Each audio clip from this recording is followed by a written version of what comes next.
আজকের রেসিপি পনির সাটে। আজ একটা নতুন রেসিপির ভিডিও নিয়ে চলে এসেছি। আজকের ভিডিও কলাইয়ের ডাল পনিরের সাটে। আজকে সাটে বানাতে কি কি উপকরণ নিয়েছি একটু দেখিয়ে দেব। আজকে সাটে বানাতে এখানে নিয়েছি কাঁচা টমেটো, পাকা টমেটো, এখানে নিয়েছি পেঁয়াজ, এখানে আছে কলাই ডাল ভিজিয়ে নিয়েছি, এখানে নিয়েছি 150 গ্রাম পনির। কলাইয়ের ডালটা আমি বেটে নিয়ে আসছি। এখানে পনির সব রকম সবজি আমি কেটে নিচ্ছি।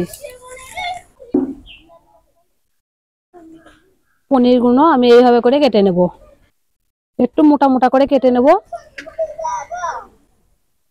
এখানে কিছু মশলা মাখিয়ে নেব। এখানে নিয়েছি পেঁয়াজের টুকরো, এখানে আছে কাঁচা টমেটো, পাকা টমেটো আর পেঁয়াজ একসঙ্গে মাখিয়ে নেব।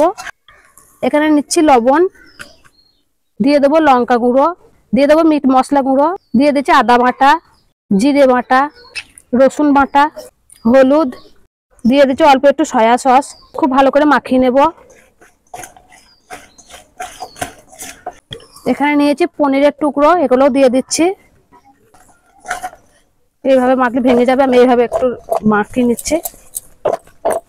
সব ভালো করে মাখিয়ে নিয়েছি। এখানে নিয়েছি কলাইয়ের ডাল বাটা, মিট মশলা গুঁড়ো, লঙ্কা গুঁড়ো, দিয়ে দিচ্ছি আদা বাটা, দিয়ে দিচ্ছি জিরে বাটা, রসুন বাটা, হলুদ, দিয়ে দিচ্ছি স্বাদ মতো লবণ, দিয়ে দিচ্ছি 2 চামচ ময়দা। এখানে 2 চামচ ময়দা দিলাম, 2 চামচ কর্নফ্লাওয়ার, দিয়ে দিচ্ছি 2 চামচ চালের গুঁড়ো। খুব ভালো করে মাখিয়ে নেব।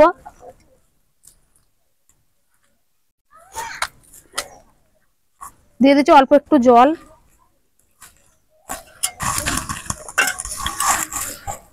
আমি এরকম করে নিয়েছি, আর একটু পাতলা করে নেব।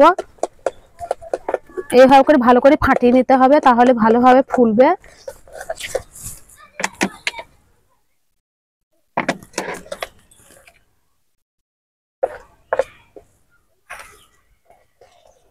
এটা খুব ঘন করে বানিয়ে নিয়েছি আমি, পাতলাও বানাইনি আর যে খুব একটা ঘন তাও করিনি, মিডিয়াম সাইজে করে নিয়েছি। আপনারা ভালো করে দেখে নেবেন। এই দেখুন বন্ধুরা, এখানে নিয়েছি টুথপিক, এখানে জলে ভিজিয়ে রেখেছি এই কারণে, কারণ তেলে ভাজা হবে তখন কাঠিগুলো ভেঙে যাবে। আমি এর কাঠির মাথায় একটা একটা করে সব পনিরগুলো দিয়ে নিচ্ছি।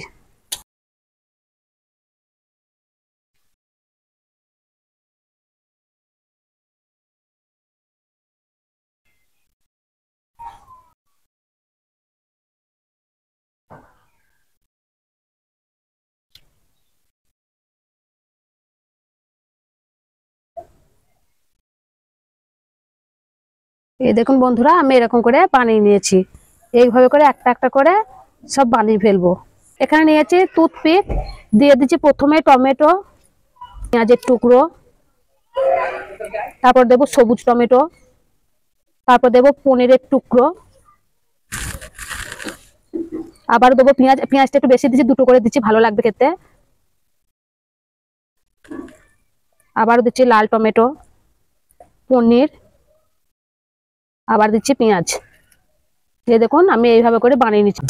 সব কটা পনির সাথে আমি এরকম করে বানিয়ে নিচ্ছি। এই দেখুন এখানে কয়েকটা বানিয়ে নিয়েছি।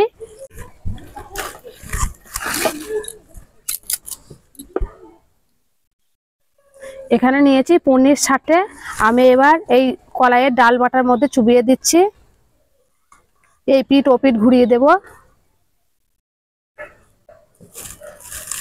দিয়ে দিচ্ছি কড়াইয়ের তেলে, এটাও দিয়ে দেব। এখানে নিয়েছি পনির সাথে, ডাল বাটায় চুবিয়ে দিচ্ছি। আমি এইভাবে করে চুবিয়ে নেব।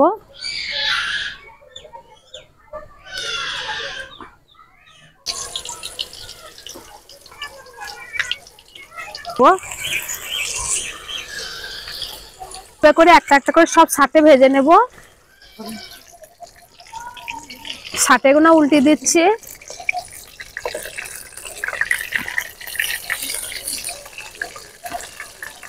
এটা ছাড়িয়ে দেব, লেগে গেছে।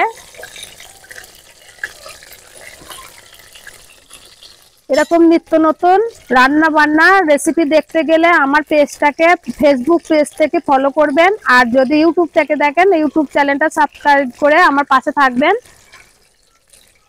পনির সাথে আমি এরকম করে ভেজে নিয়েছি, আর এমনি মচমচা হয়েছে। এই দেখুন, আমি একটু ভেঙে দেখাচ্ছি আমি আপনাদের। এই দেখুন বন্ধুরা, দারুণ। এই দেখুন, আমি এইভাবে বাড়িতে বানিয়ে ফেলেছি পনির সাথে।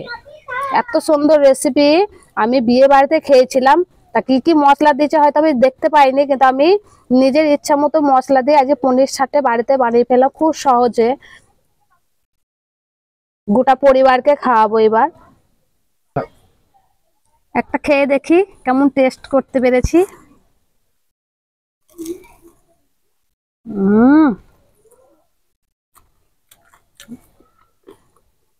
কি বলবো, এর কোনো জবাব নেই। আর এই সাথে যে একবার খেয়েছে সে তো বলতেই পারবে যে এটা কেমন ধারা হয়েছে।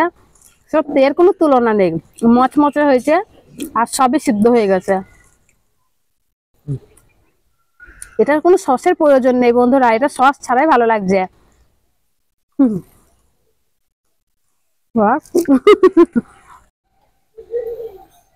এবার বাড়ির পরিবারকে সব দেবো খেতে। এখানে দিয়ে দিলাম 2 রকম সস, দিয়ে দিচ্ছি আপনাদের দাদাকে। সাটেটা কেমন হয়েছে আজকে? কেমন হয়েছে সাটে? দারুণ হয়েছে, খুব ভালো হয়েছে। আজই প্রথম খাচ্ছি ছোলার ডালনার সাথে। ভালো লাগছে না বাবু? না, ছোট যে পনির দিয়ে আর এই কলাইয়ের ডাল দিয়ে করেছি। পনির আর কলার ডাল সাথে দারুণ হয়েছে। আচ্ছা বাদে হুম